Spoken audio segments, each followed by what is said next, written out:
কি বুঝলেন? এই ছেলে, এখানে বসো। এই মেয়ে, তুমি ওখানে দাঁড়িয়ে আছো কেন?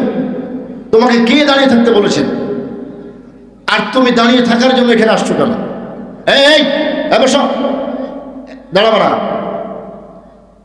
একটা শব্দ করবো না। কোরআন থেকে খুলে খুলে কথা বলতেছি, ভালো লাগতেছিল আপনাদেরকে? আমি কি বানায় বলতেছি? হাদিসটি সহিহ তারগীব এসেছে, সহিহ তারগীব হাদিস নাম্বার 2044। আবু হুরায়রা রাদিয়াল্লাহু তাআলা আনহু বলেন, রাসূল সাল্লাল্লাহু আলাইহি ওয়াসাল্লাম বলেছেন, নিসাউন, ওই সমস্ত মহিলা, কাসিয়াতুন, কাপড় পরে, আরিয়াতুন, অথচ উলঙ্গ। বলেন এই লোকটা তো ওই মহিলাটাই, যেই মহিলাটা আপনার সামনে দিয়ে চলাফেরা করতেছে, মাথায় কাপড় নেই। আর এই মহিলাটা তো ওই মহিলাটাই, যেই মহিলাটা আপনার সামনে চলাফেরা করতেছে হাজারো বার। ওর ডান পা বাম পা, ডান হাত বাম হাত, এরপরে পেটের অর্ধাংশ এমনিতে দেখা যাচ্ছে। এটাই তো ওই মহিলা। ওই মহিলাটা কি উলঙ্গ হয়ে আছে? পোশাক পরে আছে। তাকে বলেন না কেন যে মা পোশাক পরেন না কেন? সে আপনাকে বলবে আমার গায়ে কি পোশাক নাই? তার গায়ে কাপড় আছে। কাপড় আপনি কেন পরান? কেন আপনার স্ত্রী কাপড় পরে? বলেন, কাপড় পরে বাড়িতে কোথায়? আজকে সবজ যদি আপনি ভুলে যান, এই অবস্থা নিয়ে যাবেন যে আজকে একজন হুজুর আসছিল না, বলে দিয়েছে কাপড় পরে বাইরে ঘোরা যাবে না। যদি কাপড় পরে বাইরে ঘুরতে চাও, বোরখা পরে ঘুরতে হবে। শুধু কাপড় পরে বাইরে যাওয়া যাবে না, বাড়ির ঘরের ভিতরে থাকা লাগবে।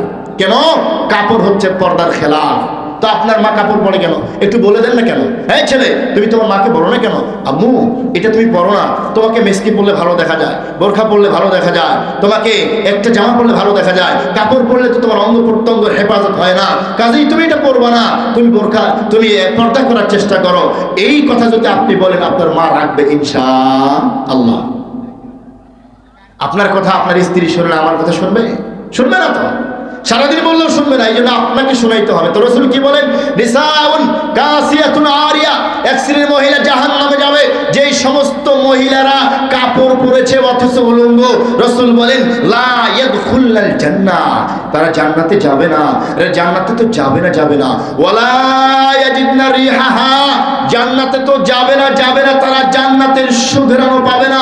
অথচ আল্লাহর নবী বলেন জান্নাতের সুঘ্রাণ, ওয়া ইন্না রিহাহা লা তুজাদু মিন মাসিরাতি কাযা ওয়া কাযা, জান্নাতের সুঘ্রাণ অনেক দূর দূরান্ত থেকে পাওয়া যাবে।